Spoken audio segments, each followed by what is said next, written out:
Современный Хэллоуин – эхо Самайна, древнего языческого праздника кельтов.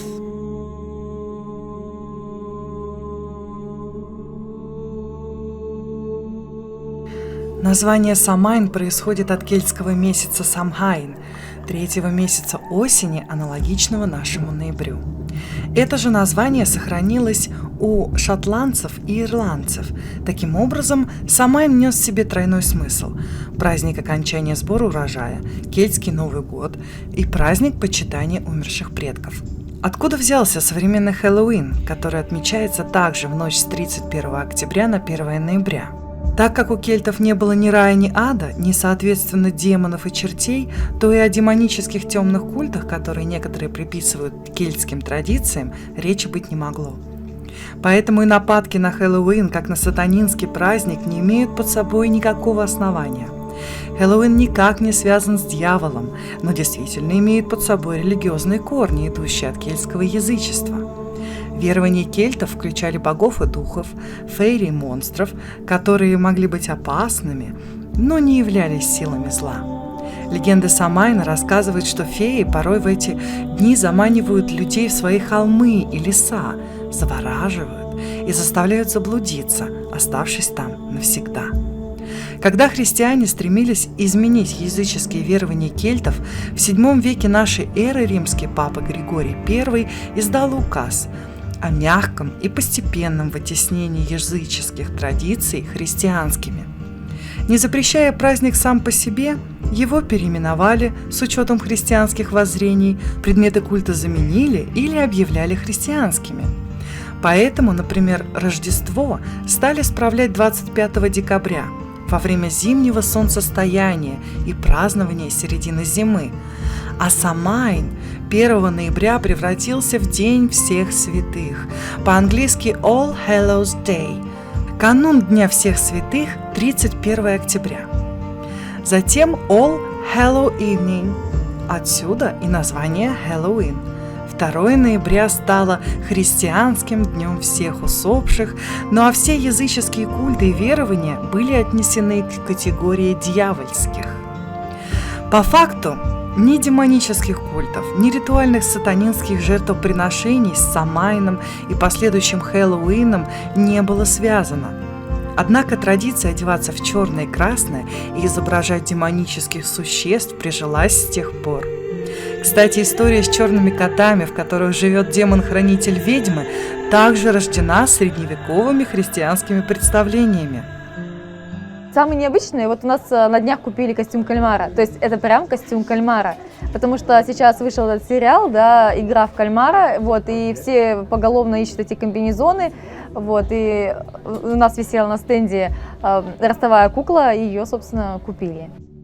Да, это очень интересно, особенно в последний день, 31-го, люди приходят, они тут же одевают на себя наряды, мы им вставляем линзы, мы им клеим клыки, там где-то макияж делаем, и они уже в образах выходят на свои тусовки. Сегодня Хэллоуин – один из самых раскрученных рекламой праздников. Во многих странах устраивают вечеринки, наряжаются в костюмы, делают украшения из тыквы. Отмечают праздник и в России, правда, с недавних пор, с 90-х годов. И в нашей культуре он не особо прижился. Согласно соцопросам, его отмечает менее 3% россиян, хотя большая часть населения о нем слышала. Религиозные деятели отмечают, что это чуждый для России праздник. Ничего подобного у нас раньше не отмечали. Кроме того, в нынешнем виде Хэллоуин, по их мнению, чисто светский фестиваль. Но сейчас мы говорим не о популярном празднике, который нынче отмечают в мегаполисах, а об изначальном, древнем праздновании Самайна, его сакральном смысле и магических практиках, которые были свойственны древним кельтам. Не только кельты отмечали осенний праздник урожая.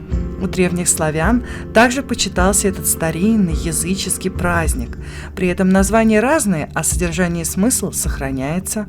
Например, в традиции белорусов и частично украинцев этот праздник носил название «Осенние дяды», и, что очевидно из названия, был посвящен умершим предкам. Как и у кельтов, у славян верили, что в определенные дни года граница между миром Яви и Нави стирается, и духи могут проникать между ними. Чтобы все было хорошо, живым следовало внимательно отнестись к духам мертвых, встретить их, угостить и не забыть проводить обратно. Языческий Новый год у нас был на Руси осенью. С 8 до 14 сентября его праздновали. Его называли осенины. Это он собой являл время, когда урожай собран, авины заполнены, погреба забиты продукцией, и начинается переход от летних работ вне дома, в полях, к зимним работам, к ремесленным, когда что-то там делаешь, сети шьешь или горшочки. Вот. Люди праздновали нечто подобное Хэллоуину. Что прежде всего делали? Создавали новый чистый огонь. Как бы. Вот смотрите, очень интересный оберег есть. Называется оберег чистого огня, кресало. Из березовых колышков высекали новый чистый огонь, разносили по домам. Начиналась новая жизнь. Начинались и танцы, и пляски в честь матери сырой земли, чтобы следующий год был таким же урожайным, чтобы удача там сопутствовала. И были и ряженые, были определенные маски. Вот смотрите, какие подобные маски, вот такие были также. Вот такая маска, маска небесная. Вот такие маски были, надевали. Вот. Приносили дары там Велесу, другим языческим богам. Вместо того, чтобы покупать пластик, сейчас, боюсь, меня выгонят отсюда, но можно вполне праздновать наш Новый год, наш Хэллоуин. Как это делать? У нас огромное количество мастеров, которые могут делать прекрасные там, шить костюмы с определенными узорами, поклоняться той же, вот, допустим, Макоши, богине, которая, вот, допустим, чьи лунницы мы тут продаем. Делать маски, которые соответствуют нашим представлениям о мироздании, потому что наше представление о мироздании, оно ничуть не хуже так называемого кельтского. Память человеческая беспощадно коротка. Как со временем стираются воспоминания детства у каждого взрослого, так же и младенческие, языческие времена человечества остались лишь в памятниках истории и немногочисленных книгах. Только незначительно малая часть по-настоящему преданных памяти предков энтузиастов хранит знания о древнем Самайне и осенних дядах. А тем временем поток бесконечной информации уносит нас все дальше и дальше от родовых и истинно русских праздников и воззрений.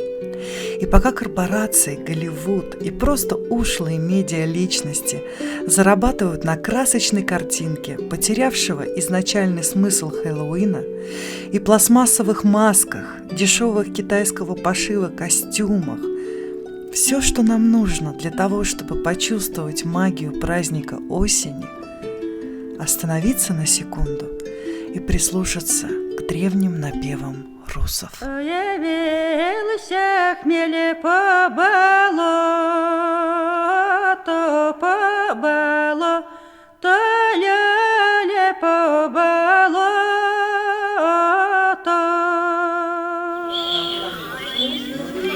Таким образом, древний языческий праздник превратился в нескончаемый маскарад и карнавал для взрослых и детей, а также удачный медийный проект, играющий на чувствах людей, которые хотят прикоснуться к чему-то магическому, необычному и яркому. Привился хмель, ой, к воротам, ой, к воротам, ля